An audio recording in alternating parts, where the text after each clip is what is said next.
So welcome everybody to the 2022 Renew Summit to talk about all things clean energy.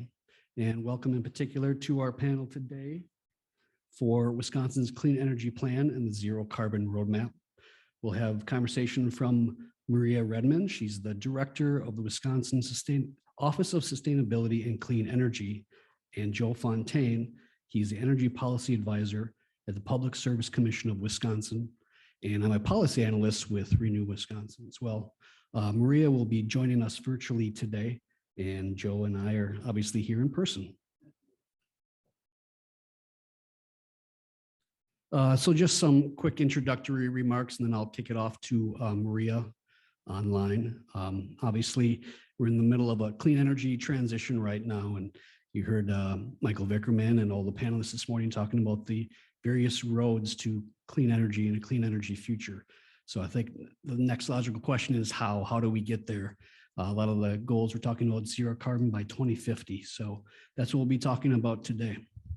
And with that being said, I would like to introduce Maria Redmond. So Maria serves as the director of the Wisconsin Office of Sustainability and Clean Energy and has worked for the state of Wisconsin for 20 years. Maria is accountable for planning, administration, and oversight of statewide energy programs and policies. In addition to helping with the development and implementation of the recommendations from the Governor's Task Force on Climate Change, Maria is leading the development of a comprehensive statewide clean energy plan. So Maria, can you hear us online? I can hear you fine. Can you hear me? Yes, we can. Excellent. And all right, you ready? Yeah, are we on Maria's slides at home? We're good. Okay, you're good to go, Maria.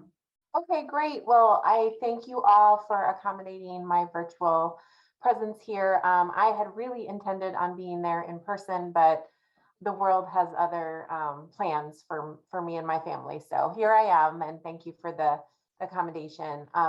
Also, I know that those in the audience had a choice on what session they could go to. So I'm honored and humbled that you would choose this session and learn more about clean energy planning and what we're doing at the state and collaboratively with agencies and with a variety of stakeholders to really create that pathway. And I really like the title of this session, and the summit overall is the All Roads Lead to Clean Energy, because it really does, and we're trying to create those pathways. So I'm just going to jump right in. Many of you know who I am, but for those of you who don't, let's see here. Oh, there we go. You see the next slide? All right. There's a little delay on my end. So are you seeing the Office of Sustainability and Clean Energy? Yes, we do. Okay, cool. All right. So for those of you who aren't familiar with the Office of Sustainability and Clean Energy, the Lieutenant Governor did mention that this morning, that our office is really was created via Executive Order 38 with the intention on leading and planning on programs and policy development that mitigate and adapt to climate change and really transition us to the state and the region to a clean energy economy. And we want to serve as a central point for all the agencies in their work. We recognize that energy and sustainability don't just fall with one agency, that there's a lot happening. And so we're really coordinating a lot of that work and ensuring that we're communicating and creating alignment and connecting the dots to ensure that we're all working collaboratively. And we also recognize that it's not just government work, it's the government, it's communities, stakeholders, citizens, residents of the state of Wisconsin, that we all have common goals and ensuring that we're reaching those goals together. So I always talk about what the impact of climate and clean energy, addressing climate change and clean energy on our economy means. And really, we're focused on people, planet, and prosperity. People, ensuring that our transition is just and equitable, that we're looking at racial, social, economic, and health equity across the board, ensuring that our policies and our programs are not exacerbating the communities and the people that have dealt with the impacts of climate change and the impacts of our emissions related to our energy system and our manufacturing, that we ensure that everyone has equitable access to clean energy, reducing energy burden and the percent of our dollars that we earn that would go towards energy, and teaching people how to be more efficient with their energy, but also looking at those opportunities that where people aren't necessarily thinking about how and where their energy comes from, and creating collaborative efforts to try and figure out like how can we address that where people can just, you know, live and not have to worry about a lot of their money going towards their energy bills. And then looking at Wisconsin, looking at an all of the above approach on how are we going to transition to the clean energy economy? Where does Wisconsin have significant opportunities where other states might not? Looking at our Wisconsin-based resources to reduce our emissions, and then looking at our economic opportunity. We have a lot of dollars leaving the state for our energy needs, and how do we preserve those dollars and recirculate them here in the state? And making sure that Wisconsin, what was stated earlier too, is we're significantly behind, you know, a decade behind. And so how do we position ourselves as leaders in this transition? So I always like to quickly go through the like where we're at. We heard a lot about that this morning as well, that, you know, we're seeing improvement and growth in renewable deployment. But we're still very reliant on fossil fuels, and majority of our fossil fuels are used in transportation industry and in our power sector. So we want to see that transition. There's only a smaller portion of the energy that we use that's renewables, but again, we're seeing improvements, and we want to accelerate that, and we want to accelerate clean energy deployment. We also need to look at our emissions profile. So a majority of our emissions are coming from electricity generation and transportation. And so we know there's a lot of interdependencies and of all the different sectors. And so as we start to transition to new technology, electrifying, you know, vehicles and buildings, that's going to put more pressure on our electricity generation. And so what are we working on to transition all of the sectors and look at them in parallel and those interdependencies and figure out how are we going to reduce our emissions? And a majority of our emissions are CO2. And so that's, you know, when you look at a lot of the goals that we have, it's related to carbon, but there are other greenhouse gas emissions that we should be thinking about, like methane, especially in the agriculture sector, F gases, SOx, NOx. You know, we have a lot of emissions here in the state, but you know, a majority of the emissions are carbon emissions, carbon dioxide. So one of the things we want to jump into is like the cost of inaction and climate impacts, where if we don't do anything, if we continue to operate as business as usual, we're going to continue to see extreme weather events, extreme heat, urban heat islands, drought. We're going to see a lack of resilience. We're going to continue to see immense health impacts. Black and African Americans in near emissions, higher emitting areas are more likely to have higher mortality rates in childhood asthma. And Hispanic and Latino individuals and American Indian and Alaska Natives are more likely to live in areas with highest projected labor hour losses related to weather exposed industries like construction and agriculture. And these are really due to climate-driven increases in higher temperature days. And so we really need to look at our communities. We need to really look at the data and figure out who's impacted and how do we reduce those impacts, and what can we do through this transition to have healthy communities, and a number of communities, especially communities of color, have been disadvantaged. And so how do we reduce that impact? Also, I mentioned energy spending. We have a deficit in the state of $14.4 billion. That's dollars leaving the state for our energy needs. And so because we're a net energy importer, that money has to be spent and sent elsewhere. And so we really want to capture those dollars and recirculate them here in the state. And then we have the opportunity for workforce and clean energy jobs here in the state. So we, through executive order, started with the Governor's Task Force on Climate Change, and that report produced 55 climate solutions across multiple sectors, 9 sectors, and different pathways.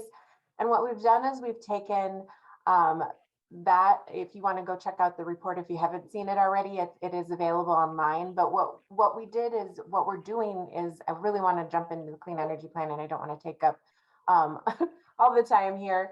The meat of this is that we are really thinking about the Governor's Task Force on Climate Change, a lot of strategic planning efforts that have already happened, the Wisconsin Energy Distribution Technology Initiative, the U.S. Climate Alliance that we're now a part of, the Mid-Continent Power Sector roadmaps related to transportation, power sector, and buildings, and how do we look at all of those strategic planning processes and parse out what key pathways and strategies are specific to Wisconsin. And we have 2 specific goals for deep decarbonization: 100% carbon-free electricity consumed by 2050. And then also, what's Wisconsin's role as it relates to the Paris Climate Accord and the new nationally determined contribution of net greenhouse gases economy-wide to 52% below 2005 levels in 2030, which 2030 isn't really that far away. It's around the corner. And what are we going to do in Wisconsin? So we're looking at these different pathways to implementation. I know Joe is going to talk about the carbon docket and a few other things PSC is working on. But the clean energy plan is really going to create that definition around what we want to do as a state, and how we want to collaborate with all of the stakeholders that are involved, while thinking about workforce, economy, environmental justice as part of the overall package. So just to quickly run through, the development of the traditional energy system is really focused on overall costs and emissions, and it has really left a lot of residents behind. And so our low income, Black, Indigenous, and persons of color have really been left out of the conversation and suffering a disproportionate burden of the energy system. And so we want to change that. And we don't want to just talk about it. We want to put some action behind it and say, this is what we're going to do to change. And also, communities need to be involved in decision-making on clean energy technologies, jobs. And so how do we increase that engagement and define that? And so that's what we're aiming to do as part of the plan. Also, we're looking at different pathways for how to transition. And we know that the power sector accounts for the largest share of emissions, that a lot of the utilities already have substantial carbon reduction goals. And we recognize that there's, like I have mentioned, the intersection of the different sectors.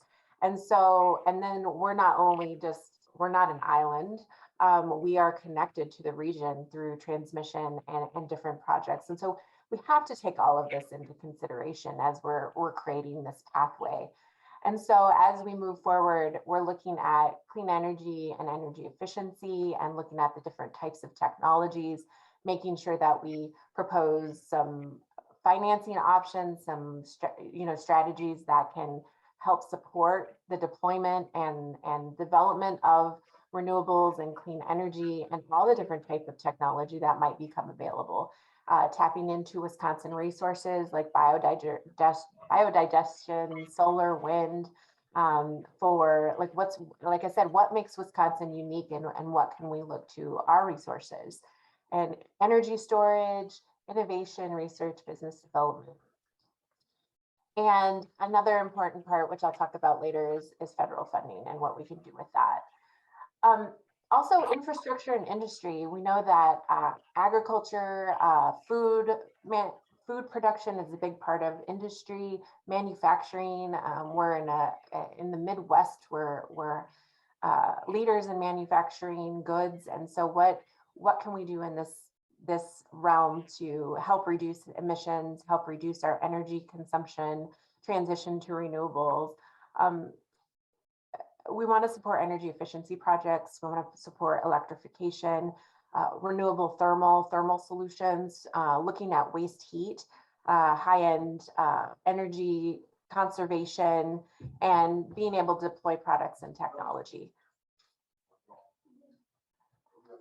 Transit and transportation is a big part. Again, transportation sector is a big portion of our emissions in the state.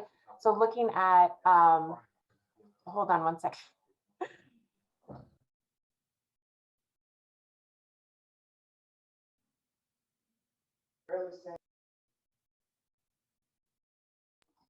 Okay, sorry. Part of living in a house full of people. So also looking at low carbon fuels, not just like our pathway towards electrification, multimodal transportation, how do people move themselves around, and also making sure that we're looking at equity and environmental justice in the transportation sector. So just to keep in mind too that there's a lot happening federally. We are super excited about the infrastructure bill, the Infrastructure and Investment Jobs Act that is now law, and that there's billions of dollars that are going to be available, some formula dollars that will automatically come to the state, but also some competitive dollars. And for example, about $79 million coming to the state for electrification of transportation. And so we want to make sure that we are ready, and the Clean Energy Plan will be a great tool to be able to define what Wisconsin is going to do and wants to do, and then be able to react to what will be coming federally, and provide some definition around and some quick response to what's happening federally.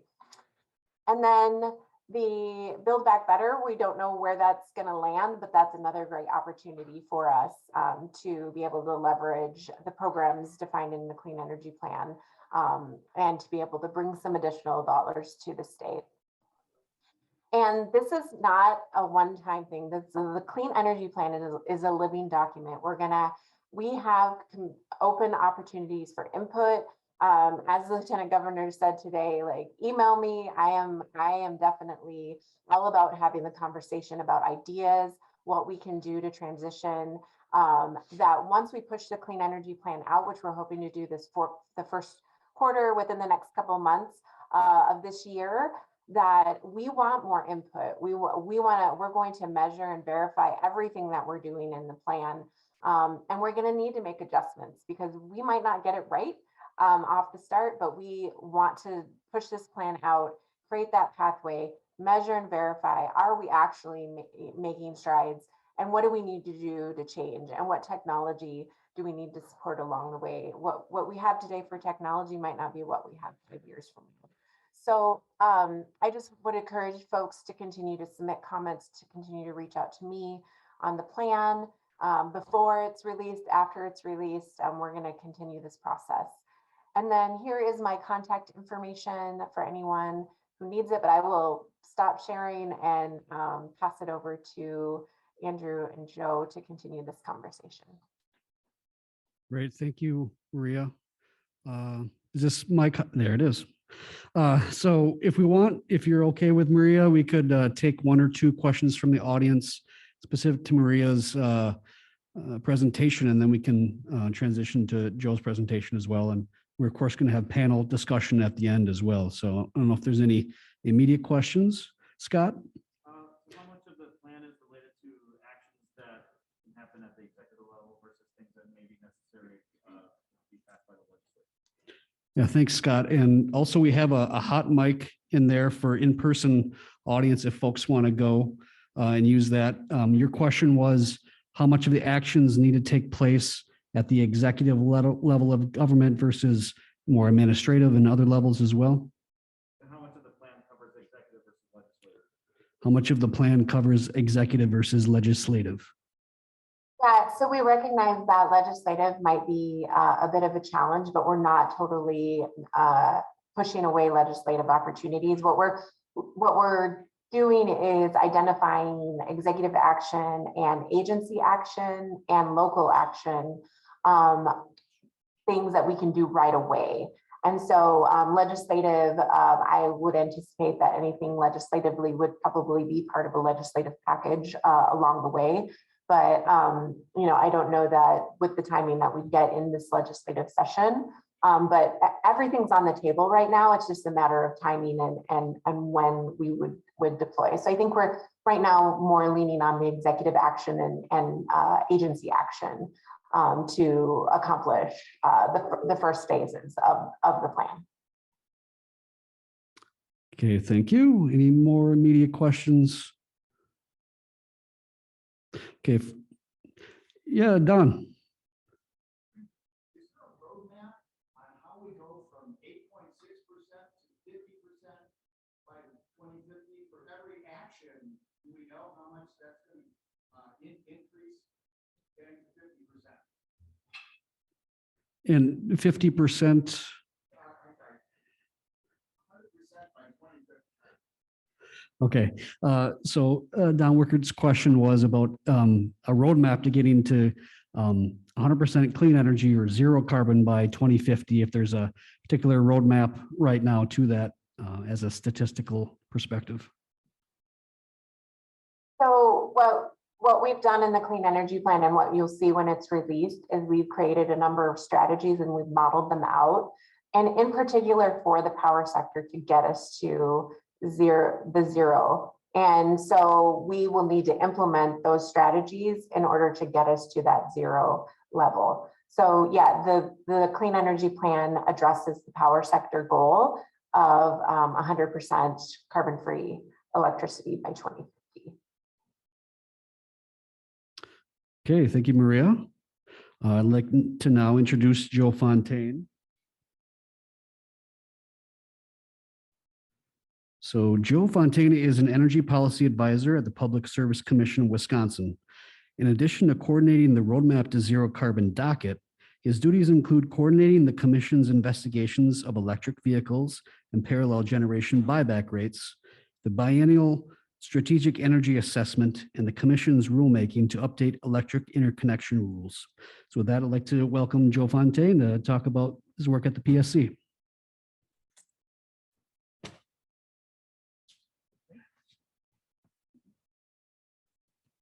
Thanks, Andrew. Thanks for coming today, everybody. I'll move this over. So glad to be here. So I'm out from the Public Service Commission of Wisconsin. We're Wisconsin's utility regulator. Looks like we're going to get it up on the screen in just a minute here.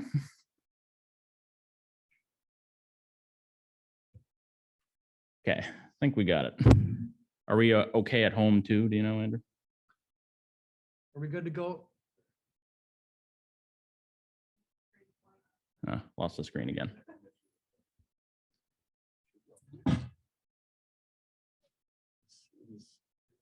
RIT back, got it back there. Good. Great. Thank you. So I'm with the Public Service Commission of Wisconsin. We're Wisconsin's utility regulator. So that's electric utilities, gas utilities. It's also water utilities, some telephone regulation, and now increasing broadband work. Across all utilities that we regulate, the mission's the same. Right there on the screen: safety, reliability, affordability, and environmental responsibility. So we're trying to do a couple of different things that often involve balancing and trade-offs, but it's what we're focused on in every case that we're doing. Traditionally, we've really approached issues on a case-by-case basis, individual cases for individual utilities, on rate cases, on construction cases to build new generation, on enforcing service standards. And certainly we can get a long way that way, but I think as we've seen the changes over the past couple of years, there's been a real awareness from the commission. See, we're flickering in the room again. Try to give it a minute to sort out. Better for now. Under our current chair, Becky Volk, she's said we need to take a step back and we need to find opportunities within the way the commission does its business to take a bigger picture view. Still flickering in the room, I see. Do you know if we're okay online? Okay. I know looks like he's scrambling on it back there. One moment. Okay. Good for now. All right, we got a thumbs up for now. So we've started taking that bigger picture view on this work with the generic dockets, including some of them that Andrew mentioned in the introduction. The first one we did right after Becky came on board, we started the investigation of electric vehicle policy, which ended in our order encouraging pilots and providing some regulatory clarity on how utilities can file EV programs. We've got open investigation of parallel generation buyback rates. And it's not formally an investigation in the same way, but we're definitely approaching in the same spirit our update to the interconnection rules in PSC 119. So I think those have all been helpful to take a big picture view on defined topics. But as we've seen the amount of change going on and the amount of broader effort in looking at the clean energy transition, like what Maria described, we want to also take an opportunity to take a big picture look at the big picture. Going across the range of policy issues that the commission could deal with as part of the transition. The climate task force is a big part of that. You know, there's 55 recommendations, many of which are directed to the commission or directly affect the commission. Maria mentioned the Wisconsin Energy Distribution and Technology Initiative. They also directed their recommendations to the commission, and a lot of that's flowed through the task force and the upcoming clean energy plan. And utilities have made their own announcements related to their decarbonization goals that raise policy issues that we need to think about. So we opened, just counting up on the docket numbers there, we opened the roadmap to zero carbon investigation to provide an opportunity to take that big picture look. And in the way we framed it up when we opened this last year, see, we're flickering again. Give it a minute again. All of you are facing the other way, but he's clearly working hard back there.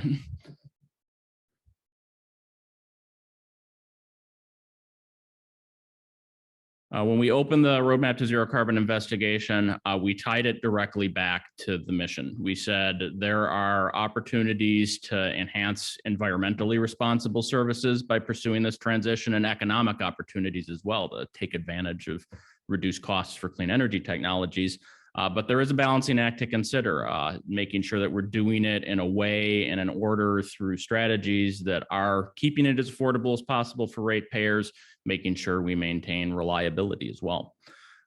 So there's a lot of issues. Again, there's dozens of issues just from the climate task force and some of those other sources alone that the commission could contemplate. So we immediately started the investigation by asking for input on priorities. In April 2021, we released a request for comment saying, there's a lot here. What are the 1 to 3 highest priorities that you think the commission needs to start with first? And how should they address them? We said, the climate task force, WEDI, some of these other sources provide a starting point list of ideas. And we had put them in the request for comment to serve as a reference. But we don't have our blinders on either. We're open to addressing any issue, even if it's not something that came up in any of those other sources. Whatever commenters wanted to prioritize, we were going to look at. We got 48 comments back. That was really great. We're really happy. We've been ticking up the number of comments we get in each of these investigations, and we're happy to see this level of public engagement. Dozens of different priorities that somebody brought up at least, and we reviewed all of them, thought about all of them, but we still needed to end in a place where we were biting off an amount that we could chew. We don't have time to do everything at once, even if we may have time to take it step by step over time. So to get a first set of priorities, we use the 3 criteria you see here. First is how many commenters named it as a priority. The more popular, the better. That's good to know where there's more consensus. We also considered what the commission could do on some of these issues. We touched on this in the last presentation.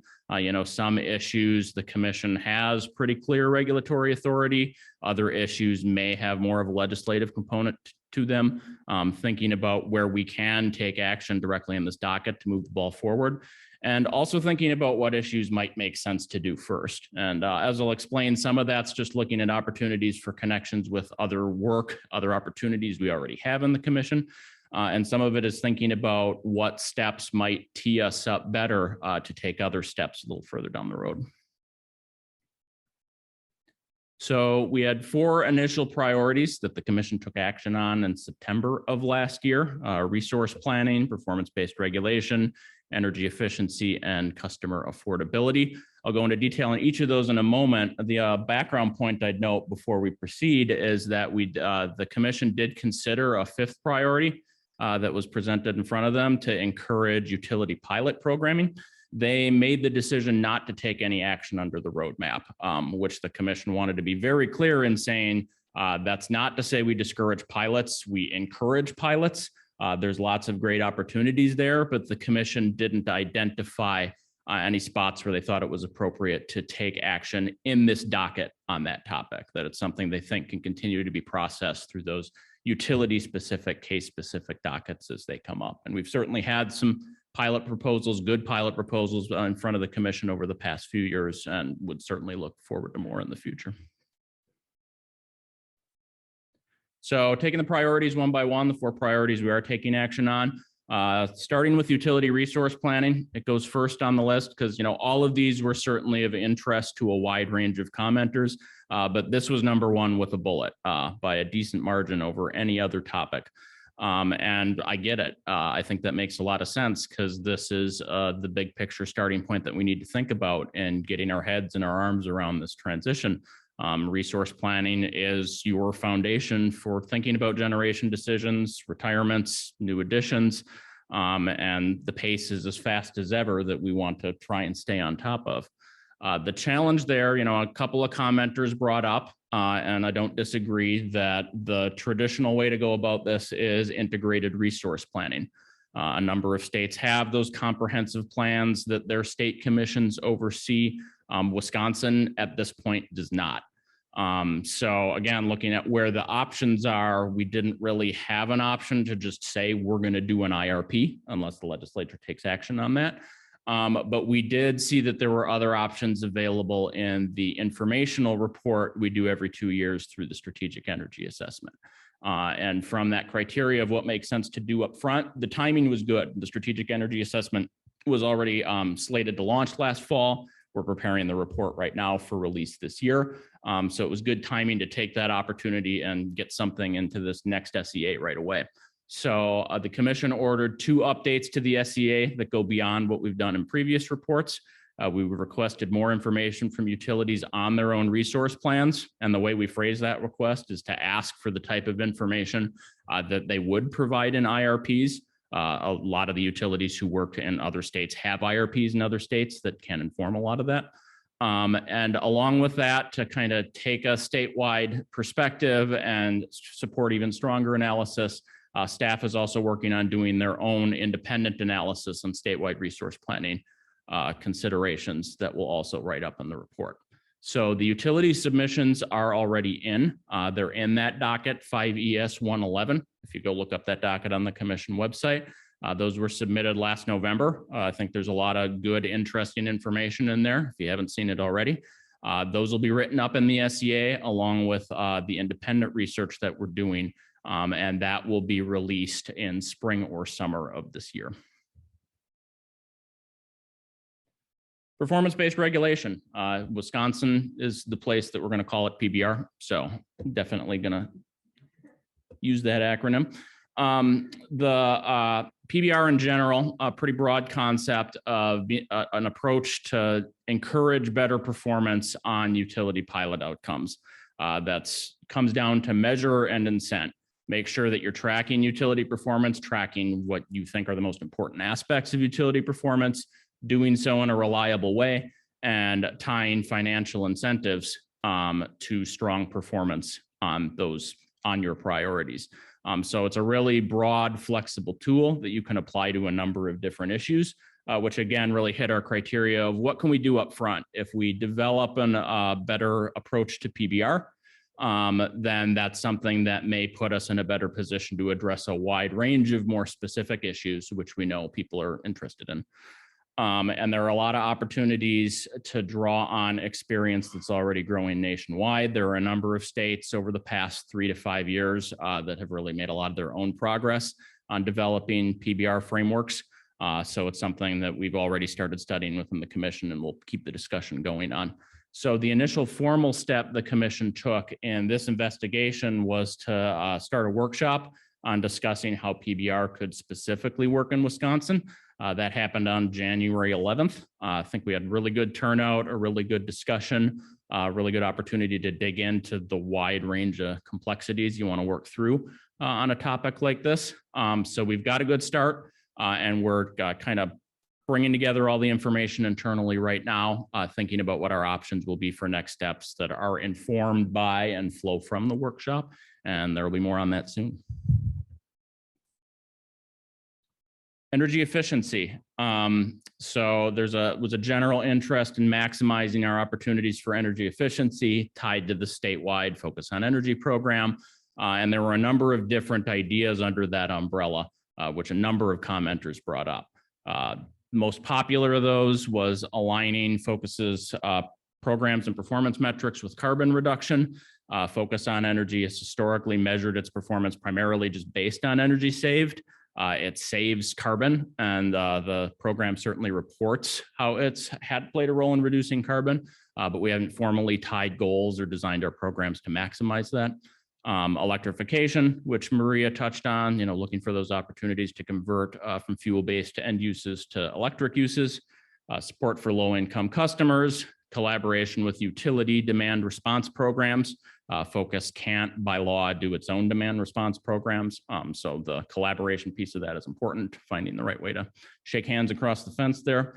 And the approach to the utility voluntary energy efficiency programs, which a number of investor-owned utilities do in partnership with Focus right now.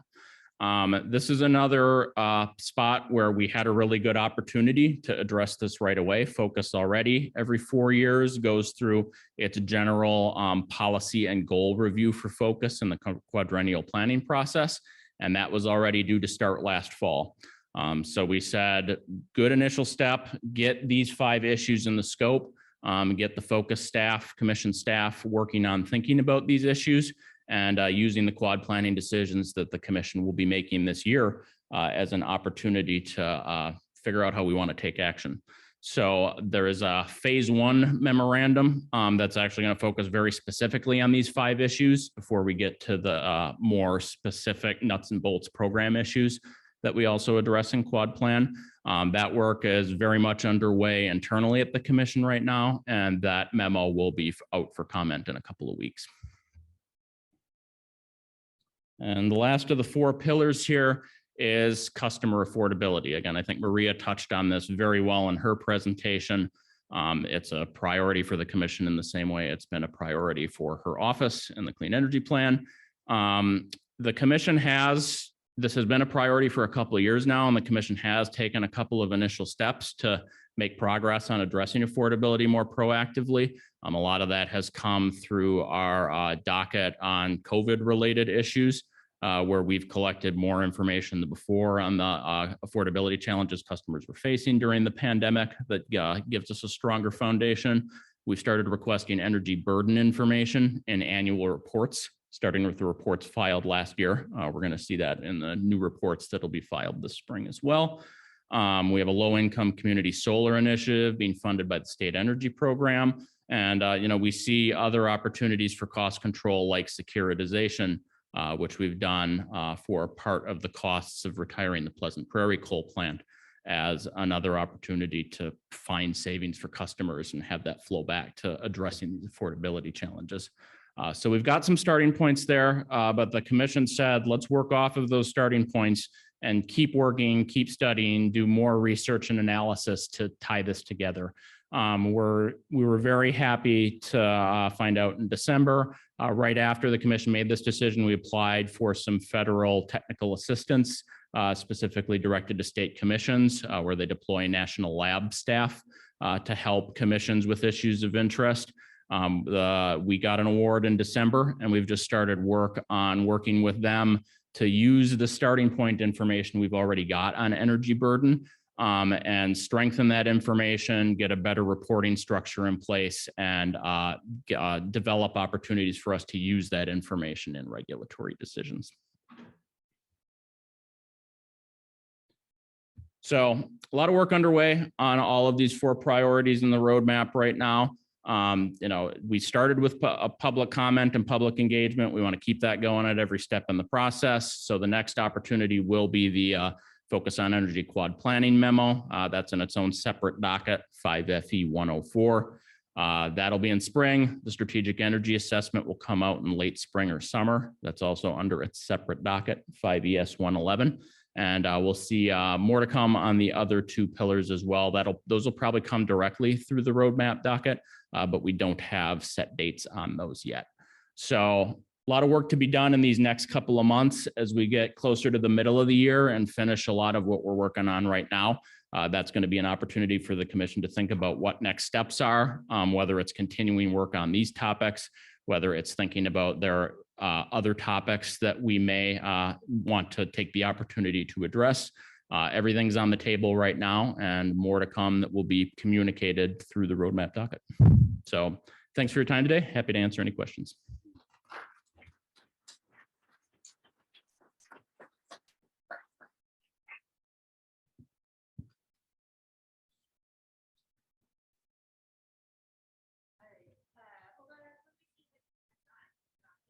It should meet. Then we just have one question from the online audience. The question is, can I get on the list for comment requests? So maybe explaining that. Yeah, so there's a subscription portal on the PSC website. I don't know if I can show people the page if we want to throw it up here. That would take me a moment. But you can subscribe to the docket on the PSC website using the docket number 5EI 158. And actually, maybe while Andrew's talking in a minute, I'll pull that up and show it on the screen for people so they know where to go.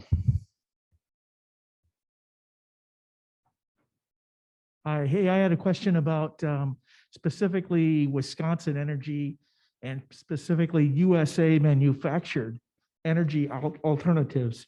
How do you address that in your legislation? We're not directly addressing Made in USA in the roadmap at this point. That's certainly something that the commission can consider in various cases as a condition of their approval.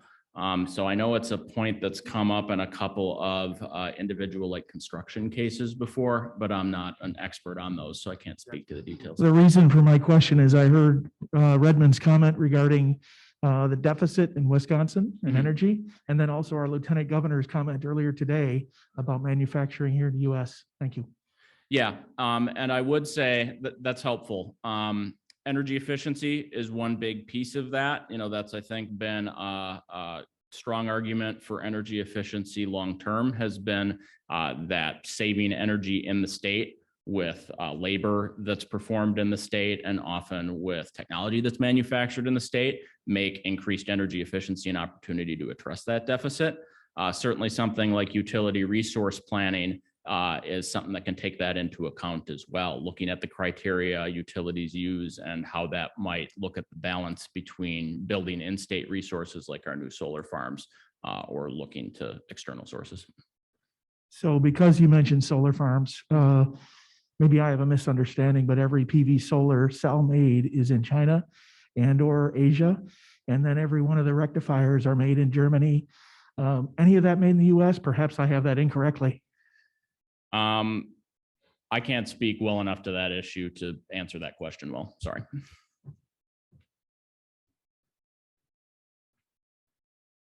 Okay. Can I chime in?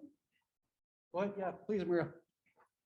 It's okay for me to, so the, I just want to point out that the federal dollars that will be coming to the state, there are significant Buy American and Davis-Bacon associated rules associated with that funding. And so it'll be really important for us to make sure that we're following that and looking to American-made products the best that we can to comply and again to get those dollars here.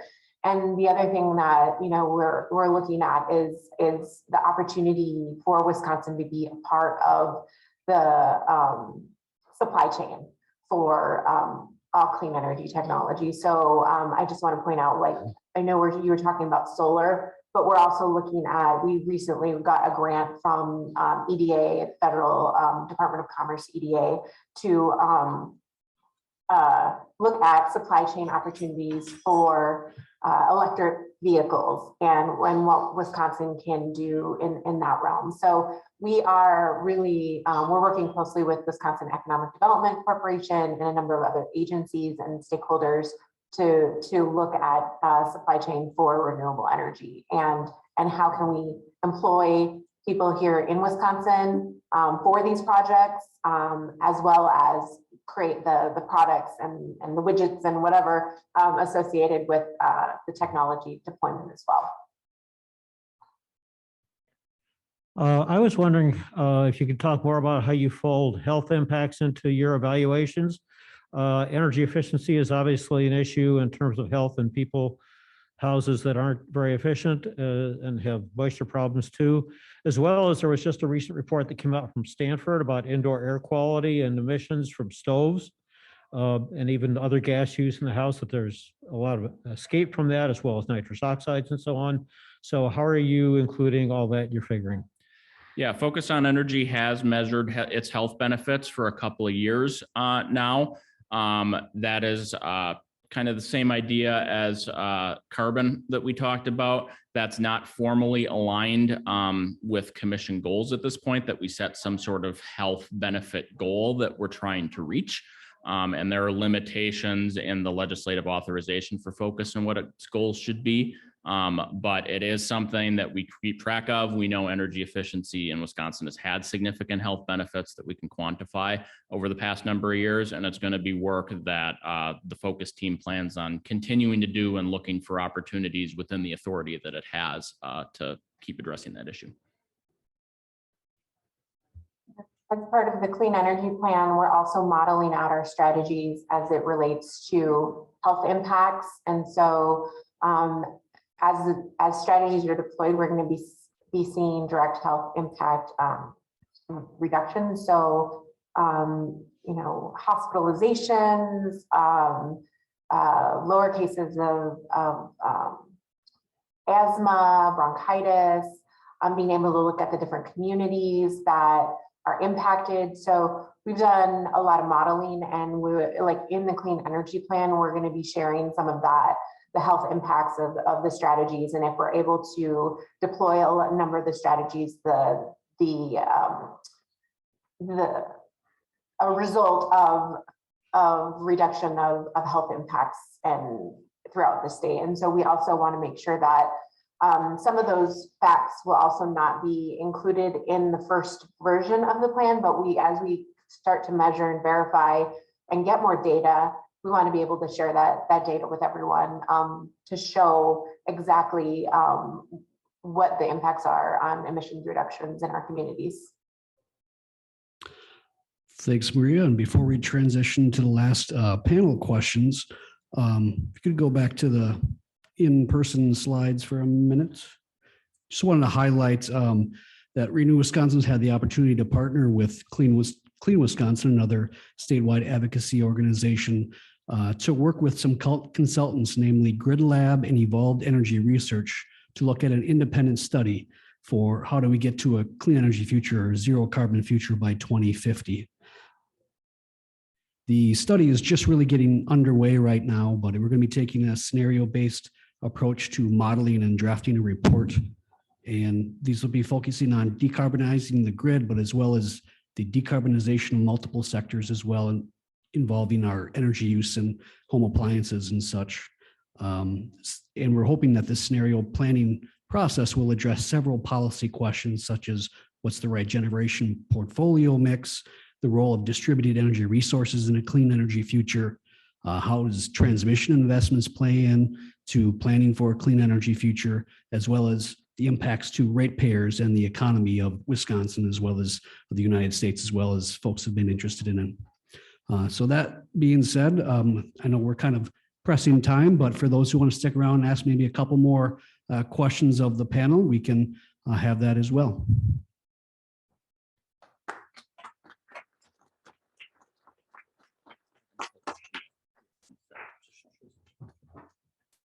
You have a question? Well, I've actually got two. Is there a place that we can find out what the utility performance metrics are specifically going to be recording? Is that in the docket somewhere? performance-based metrics? Yeah. Joe, I don't know if you have a Yeah. response. I'll touch on that. So the workshop that we did was an open-ended discussion about what metrics we have, where the opportunities might be across different topics. So there hasn't been a set of metrics announced yet that would be tied to a formal PBR framework, but that's one of the things that we're thinking about in terms of defining next steps on the docket. Okay. And then is there a plan to regulate the net metering for DER solar systems and renewable systems? Yeah, so that's under our other active investigation, 5EI 157, the parallel generation buyback rates.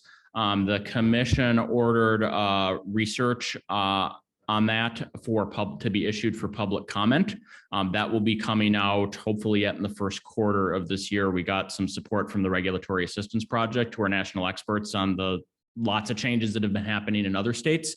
And we've got a good report getting close to completion that will come out for comment and input.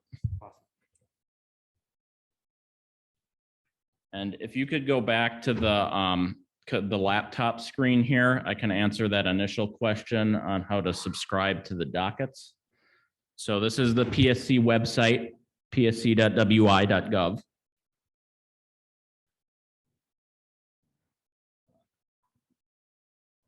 You go to the e-subscribe option on the bottom there, the mailbox, and you click on that.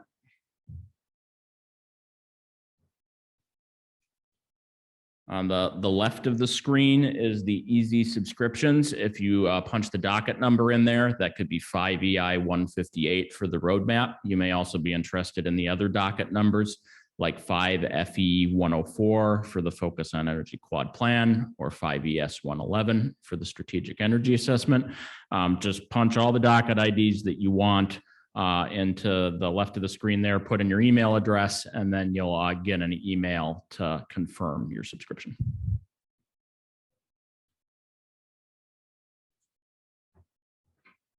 Great. Thank you, Joe. Any last questions for the panel, both Maria online and Joe and me here in person? I don't think I saw any online either. So with that being said, thank you so much for attending our session for clean energy planning, getting to zero carbon by 2050. I hope you enjoy your lunch, and we'll see you later this afternoon on all the other panels going on here at our Renewable Energy Summit. Thank you.